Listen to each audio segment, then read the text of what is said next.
300 subscribers? I'm swooning with excitement, glorious anxiety, a prickly sensation of needles in the arm, and they're all juiced with joy. Thanks for tuning in and subscribing, for listening in on my rambling and giving sound to my voice. To express my gratitude, I thought surely a video on something near and dear to me would do. Something to pour my heart out into a fine wine, a part of me to fill your cups with. So, why not a top 10 games list? If you'll indulge me. Video games are, so far in my young lifespan and limited scope, an all-encompassing medium. Art, writing, music, math, science, even more abstract subjects in academia like philosophy, psychology, politics, are topics to be extrapolated each time you pick up the controller. And through the controller, we get to make of these various stimuli what we will. How far deep we'll take the plunge of engrossment. Unlike movies, which only require the eyes to focus or the ears to bend, a player, through the controller, entirely dictates engagement. For me, there's a perfect push and pull between the author's vision and how a player can fill in the gaps on their own. A book might describe a song, a movie might orchestrate it, but only in games do the players get to play the song. It's perfect matrimony in getting to live both the intended artistic vision and building your own experience through personalized interactions. As a bachelor of creative writing, a lot of my focus will be going into a game's story. Between the active story, what's signified by things like gameplay, character design, and music, and even multiplayer games where the story more so lies in the community that plays it. I just love reading between the lines, diving deeper, and finding meaningful connections. After that lengthy deluge about what quality in a video game means to me, you might expect this list to have nothing but the finest craftsmanship representing that ideal. Not necessarily the case.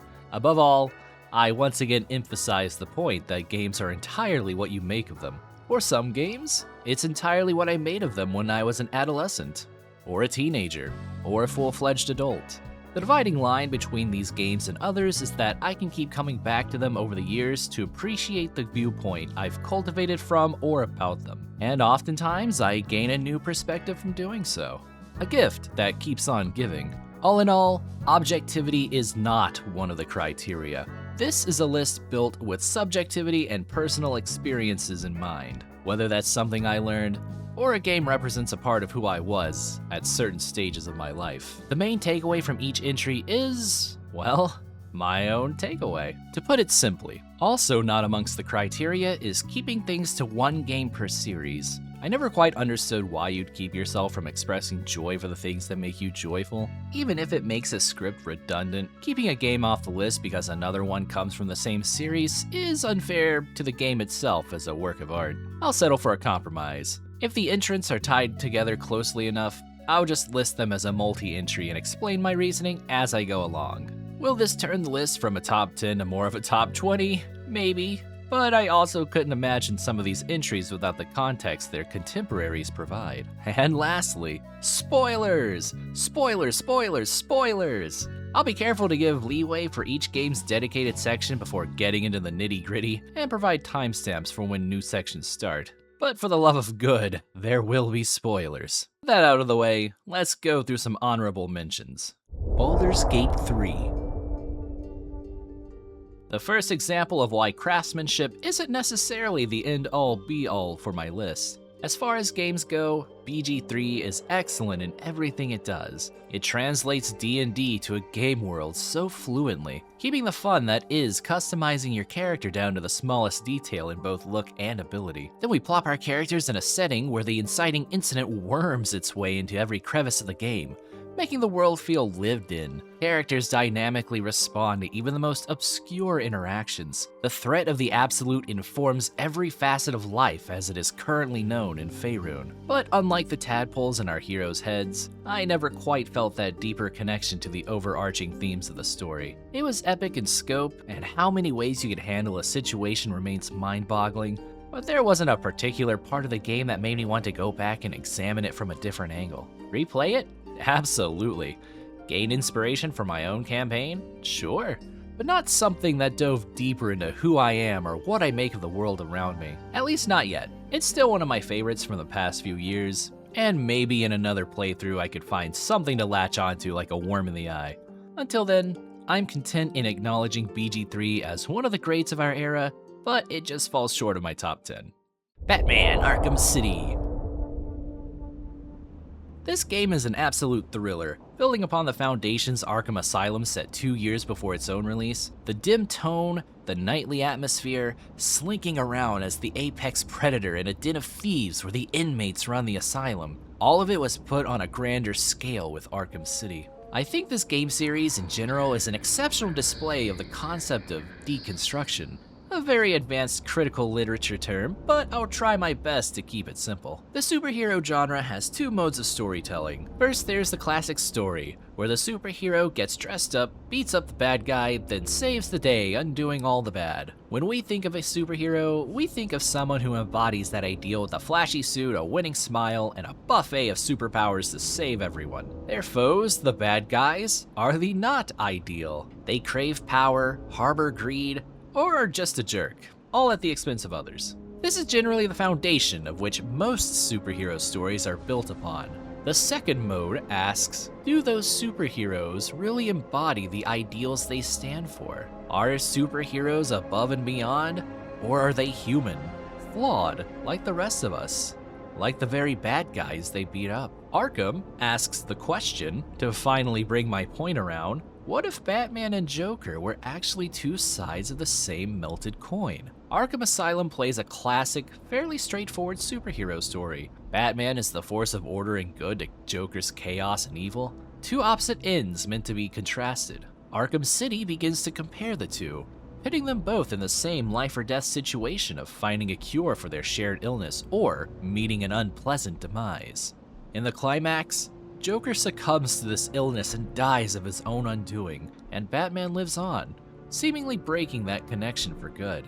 Lo and behold, as Arkham Knight progresses, everything that the Joker was worms its way into Batman's deepest psyche, to the point Joker appears as a physical manifestation for Batman, almost like Batman trying to reclaim the part of himself he lost when Joker died. Through this lens, Batman is pushed to the edge of one bad day, just like the Joker suffered, and each game he gets closer.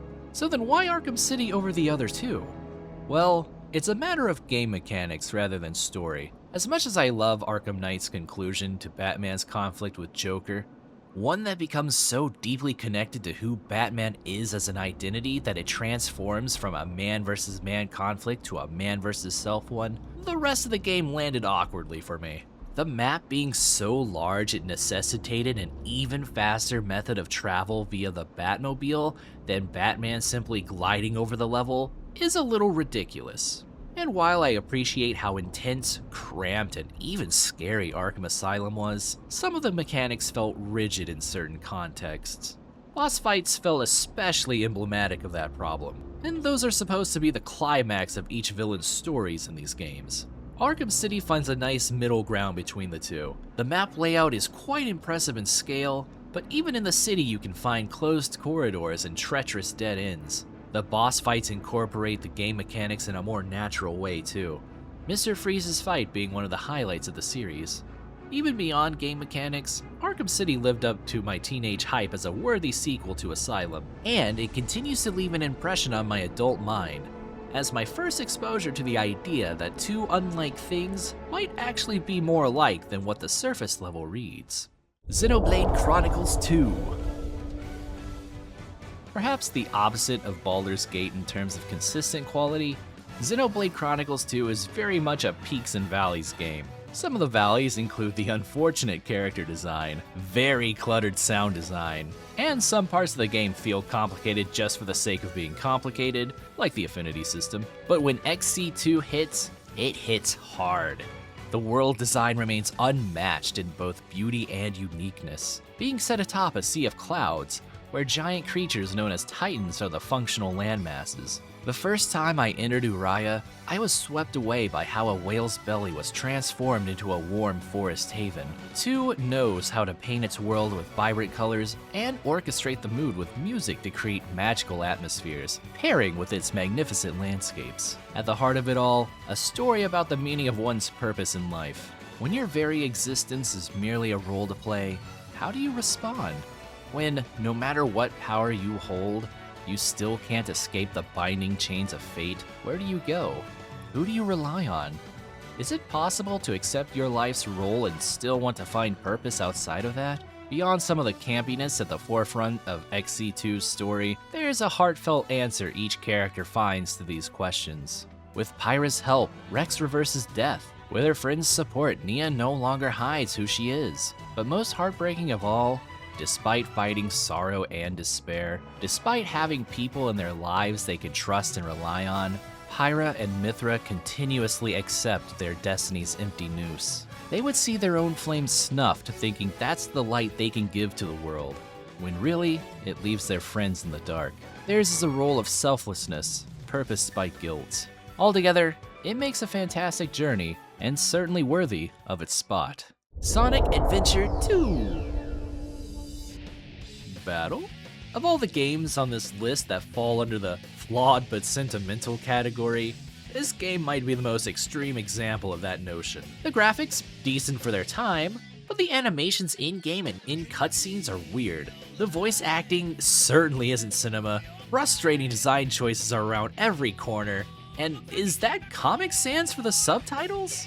Despite that, this game sparked several lifelong inspirations within me. Rock music is my jam because of Crush 40's Live and Learn. Black and red is a top-tier color scheme because of Shadow. And becoming enamored with the idea of a sweeping adventure took root in how the game's levels take place all across the world and culminate in space. This was the era of Sonic games' stories mimicking the complexity of a JRPG, and in some senses I miss that. Sure, Sonic saving the woodland creatures from an indentured life as a robot is perfectly fine and still an interesting topic for literary study, but I also like the grand scale the adventure game set up. In this game, Eggman uncovers a secret government project that leads him to a defunct space colony, where he reactivates multiple destructive weapons, one of which is Shadow. Sonic, who by some stretch of imagination is constantly confused with Shadow, and remains on the run from the military while he plays catch-up to Eggman's schemes. It's still Sonic's heroism versus Robotnik's devious, world-dominating schemes at the end of the day, but with a lot more moving parts contributing to the story. Even on a replay through, this game is fun. The Sonic and Shadow levels are roller coasters of excitement. Knuckles and Rouge's treasure hunts are fun to track down the emeralds, and the Tails and Eggman levels, while the weakest, still offer an arcade shmup feel. But maybe I'm alone on those last two.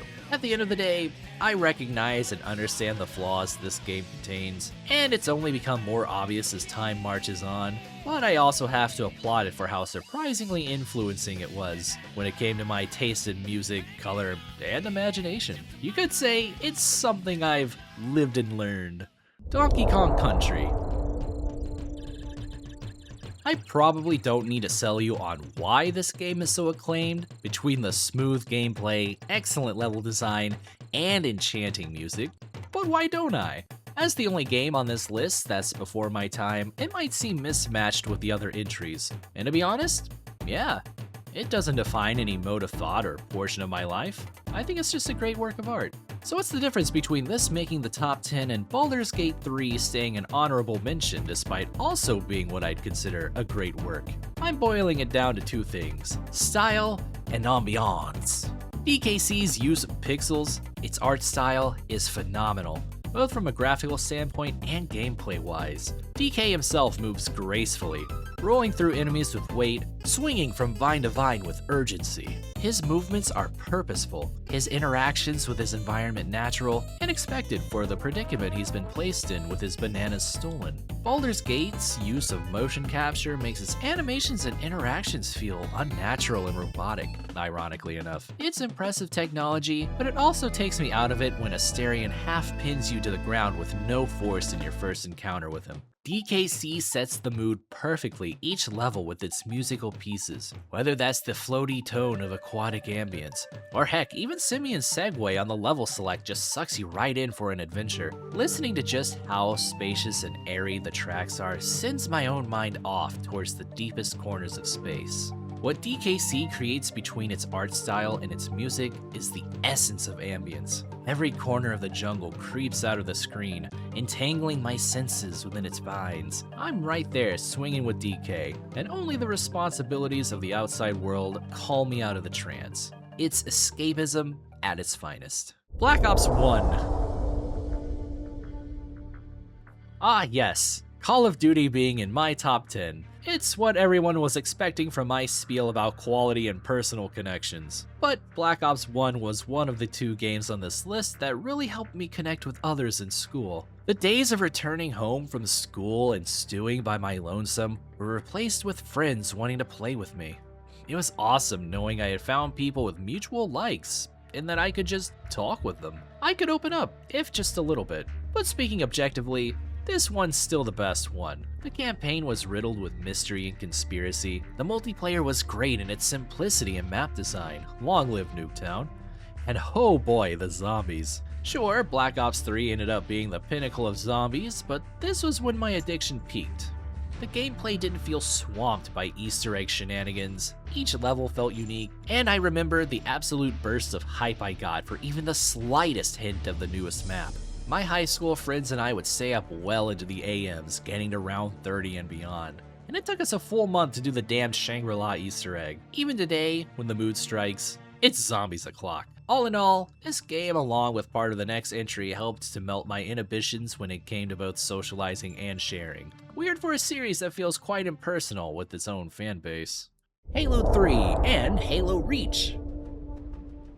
I couldn't decide which one I liked more, so they're both in this slot. The Halo 3 zeitgeist was real. Don't let anyone else tell you otherwise. Master Chief was a household name, and Halo a religion, even for me who didn't get an Xbox until the year after Halo 3 came out. I watched my older brother play like a fly to a lantern. And the same went for Halo 2, where sometimes I was lucky enough to play with him and his friends. When I got an Xbox 360 for Christmas, it was straight to Halo 3. The campaign was epic, the multiplayer maps so finely crafted and memorable, the gameplay fun with guns and vehicles alike. And most importantly, the Forge mode was revolutionary. I tinkered in Forge with visions of grand design, while creating absolute slop as a preteen. I downloaded so many custom maps and tried to take what I liked from them, but it never panned out. However, the spirit of creativity was ablaze in my heart, eyes, and hands. Jump a year and then some with Halo Reach's release, the amount of hours I sank in Reach easily eclipses whatever I put in for 3. Forge mode was ungodly with the customization and tools at your disposal. With major improvements to the system, I built racetracks, obstacle courses, battle maps, and everything else in between. Forge mode just unblocked that river of creativity. Multiplayer was also superb, made even more fun with my IRL friends. However, it wasn't quite 3-4-3 for me. The campaign didn't quite grip me when I was younger. I eventually realized it does hold up on its own after replaying it years later though. It's one of a doomed tragedy where everyone around you dies, victims of a suicide mission, until you too meet your own end. Reach was peak Halo to me, along with 2 and 3. It was also my creative peak as a teenager, igniting a surprising passion for map making, something I still carry with me as I make maps for my D&D campaign with friends. Omori. This game did something with its narrative that separates great storytelling from good in a way only a game can convey. The story made its emotions vicarious. As the main character, Sunny, you're stuck between living 2 lives. One is as Omori, his persona that lives in an imagined world where he and his friends have grand adventures. The other is crushing reality where those same bonds have been severed. Connecting the two is a ghost which overwhelmingly haunts the narrative. Sunny's deceased sister, Mari. You go through the game gradually finding out what happened to cause Sunny's disposition, why Sunny sees the fantasy as reality, and why he'd rather stow away the reality as a bad dream. On the outset, that might not seem like a vicariously lived experience people tend to go through, but the game makes sure you live through the same feelings of apprehension, sadness, and shock. Here's an example from early in the story. In the Omori world, the game is played as an RPG. Omori and his friends Aubrey, Kel, and Hiro have abilities, stats, and items to use in battle. You're not meant to think too hard about why any of it is set up like it is, since it's a dream world, and a lot of it is just that, a dream. However, the first time these RPG mechanics get translated into Sunny's world, you're using them to fight Aubrey, revealed as one of Sunny's former best friends. If that's not already unsettling, it gets worse. The night before, Sunny acquires a steak knife from his kitchen to put into his inventory. As the Aubrey fight goes on, with none of your attacks doing damage, a cruel realization sets in. Still in the inventory is the steak knife. Sunny views this fight as an RPG fight, the same lens we see it as. When I streamed Omori years ago, I tried everything to find a way around using the knife, knowing what was gonna happen if I used it on my turn. I twisted and squirmed, talked with Chad about how much I didn't want to use the knife. I checked everything I could possibly do, like looking through the menus at all the options, anything but that knife. Yet in the end, with a corner to his back, Sunny brandished it. I brandished it. I won't tell you what happened next, but I will tell you the apprehension was real. The remorse was seizing. Despite how against it I really and truly was, I couldn't see any other way forward to progress, much the same as Sunny.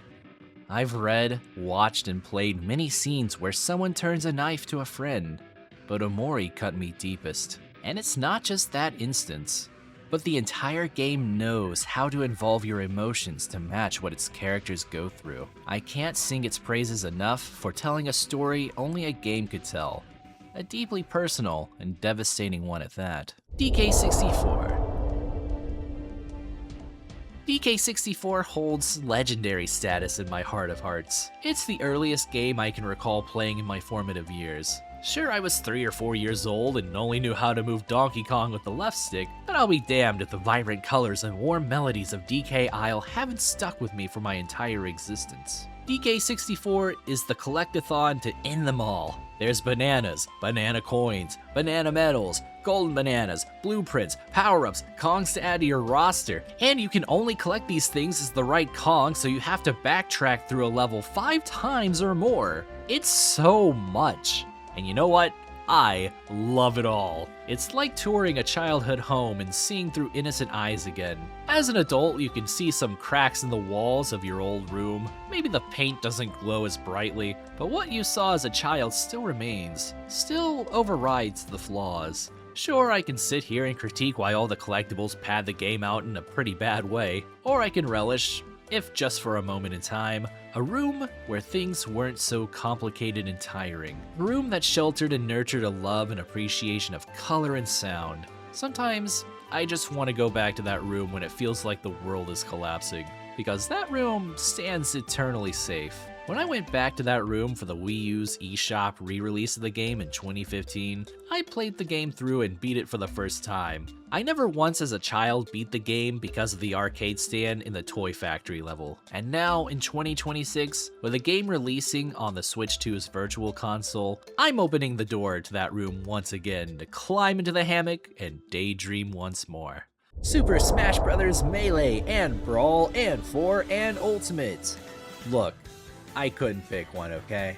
How do you pick one when they've all been precious to you at some point? Not only that, but Smash is such a love letter to every series it represents. I feel the compulsion to shout it out. The level of detail present in each entry is beyond encyclopedia levels, that I'm not even sure it's possible to point out every last reference. The only reason I'm not including Smash 64 is that I never really played it, or got the chance to when I was young.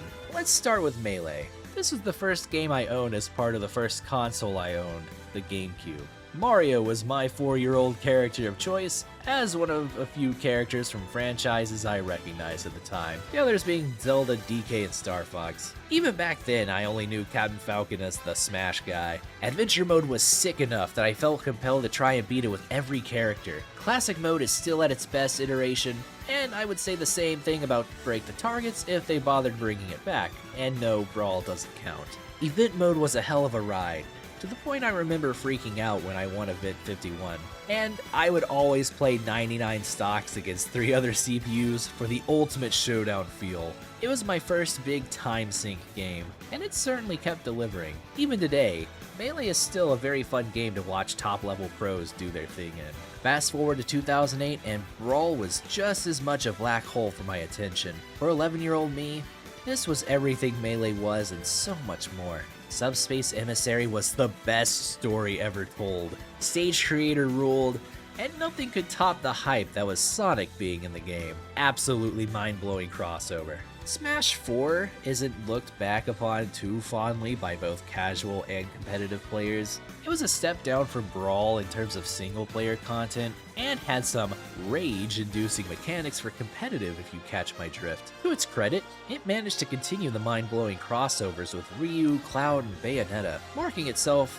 one of the only highlights of the Wii U era. But this game was Baby's first step into the world of competitive gaming. Sure, I had watched from afar with games like League of Legends esports scene, but this game was the first time I had attended tournament events in person. I placed 3-2 like the total pro I am, rocking the Mario that had stayed with me since Melee. I even hit the training lab to grind out actual Mario combos. And turns out, down throw to up tilt then 50 up airs after isn't that hard to do. I learned frame data and watched tournament sets between top players. I was fully invested in a competitive scene for like the first time. Finally, Ultimate was a culmination of all the other games, an all-star encyclopedia of even grander scale to Melee, the epicness in presentation like Brawl, and the continuation of competitive presence Smash 4 brought to my life. The series continues to leave a massive impression on my life and mind, but there's still 2 other games that managed to eke it out. Mario Tennis Aces.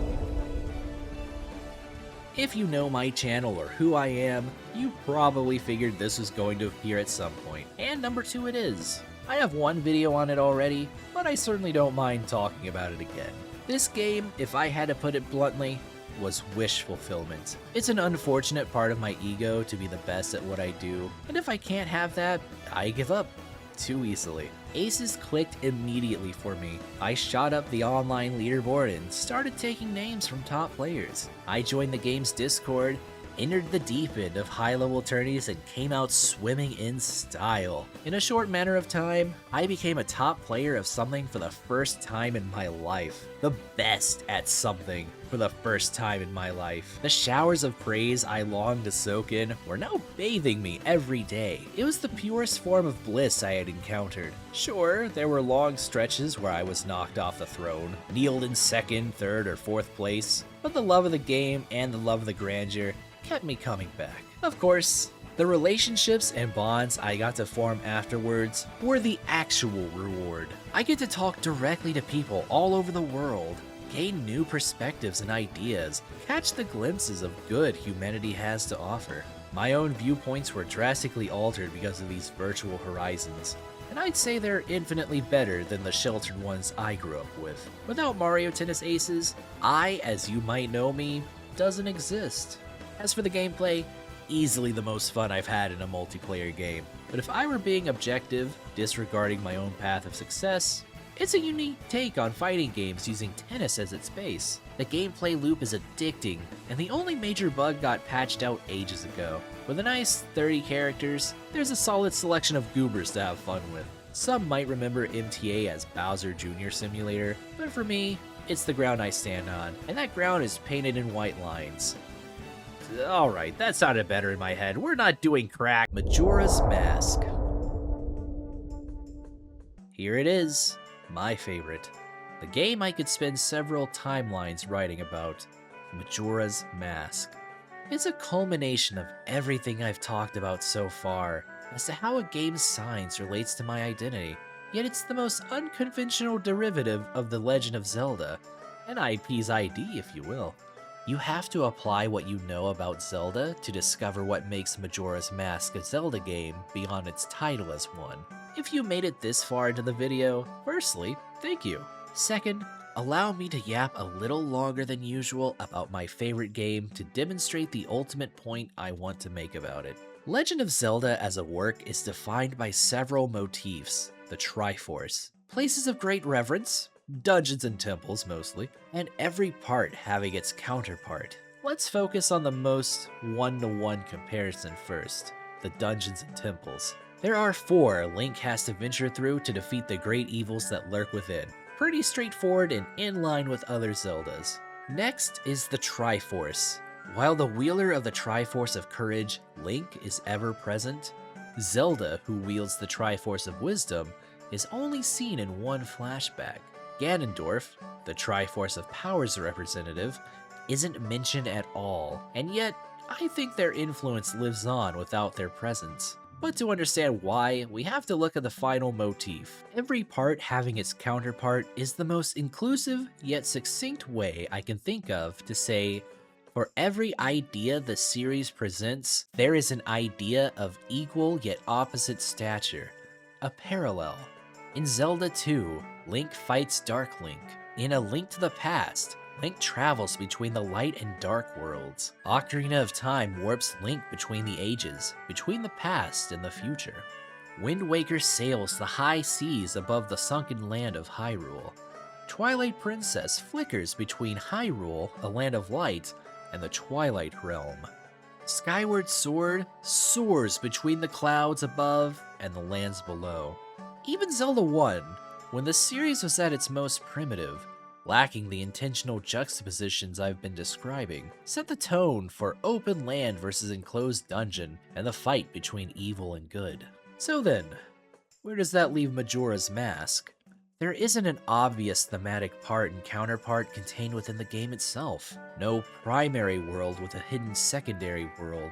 No shades of a Dark Link to accost Link himself. That is, unless we broaden the scope of what we define as a part and counterpart to not just what is contained within a singular game, but between 2. Majora's Mask is the counterpart to Ocarina of Time. The Land of Termina is a counterpart to the Kingdom of Hyrule. Its denizens mirror images of citizens of Hyrule. Oh yes, that's a fault of the time crunch the developers experienced. I think it helps punctuate a deeper meaning all the more. One that gets my brain working overtime to place the pieces together. While Link remains a link between these worlds and has some thematic ties with Skull Kid, the guidance of Zelda, who always told him how best to proceed forward, is replaced by the throes of a fool who's lost his precious mask. Unlike Zelda, the Happy Mask salesman isn't even the one to give directions on how to complete the monumental task he's laid before Link. That's Tattle of all characters. And Ganondorf, who wielded power to change order in his favor, is counterposed by an entropic force bent on apocalypse, Majora's Mask. Their intentions as antagonists actually could not be more opposite of each other in the way of preservation. To wrap my point around, that is the Triforce's influence, the necessary creation of these entities in its absence. To further complicate these relationships, Ocarina of Time already had established parts and counterparts for its Triforce. Young Link and Adult Link, Zelda and Sheik, pre- and post-time skip Ganondorf, whose admittedly only change is his position of power, but it's a fantastic display on how the pursuit of power is the end of growth. It feels like Majora asserts itself against what Ocarina built as the natural order and alignment of things, overriding relationships and substituting its own malformed Triforce. And you know the best part? That's just one of my read-throughs of the game, and one that can be expounded upon or argued against. There's hundreds of thousands of essays on Majora's Mask that goes over amazing theories and parallels, like how the game represents the 5 stages of grief, or how the game represents the Buddhist cycle of suffering. It's a game that's been covered from every angle, dissected piece by piece under many microscopes. Yet, it remains an enigma, and that's a large part of the fun for me, trying to peel back the layers of meaning to find my own. By engaging with these other readings, my own understanding and enjoyment of the game skyrockets. This game is what got me into reading what's beyond just a surface level understanding, how to derive joy from analysis, and pushed me forward into the fields of both creative writing and philosophy. Of course, if you're not into all that crit lit theory and whatnot, there's still plenty for me to talk about, but I'll summarize the best I can. The soundtrack is eternally on my playlist. I have so many cover albums I've collected over the years. The game is colorful, imaginative, funny, sad, non-linear, both gameplay and mechanics. While the combat hasn't aged especially well, it's still fun enough to be engaging. The settings are unique. I especially love Iconic Canyon and Stone Tower Temple, the temple being my favorite temple in the series, and another great example of part and counterpart where it gets to be both because it's presented right side up then upside down. I still have nostalgia for watching my brother play and letting me wander around Clocktown. The sounds the Lost Fairies make are so sweet they never left my mind from age 4 to age 29. I became enamored with maps because of Zelda in this game specifically. The masks are cool. My favorite one is the Zora mask, but if I had to pick a non-transformative mask, and I mean that in every way you could possibly interpret it, I'd probably go with the Bremen mask. But when a mask is a symbol for something else, aren't they all transformative? I suppose that's a topic for another video. As always, thank you all very much for watching. Did any of my top 10 match your 10? Let me know in the comments below, and I'll see you all next time. Bye!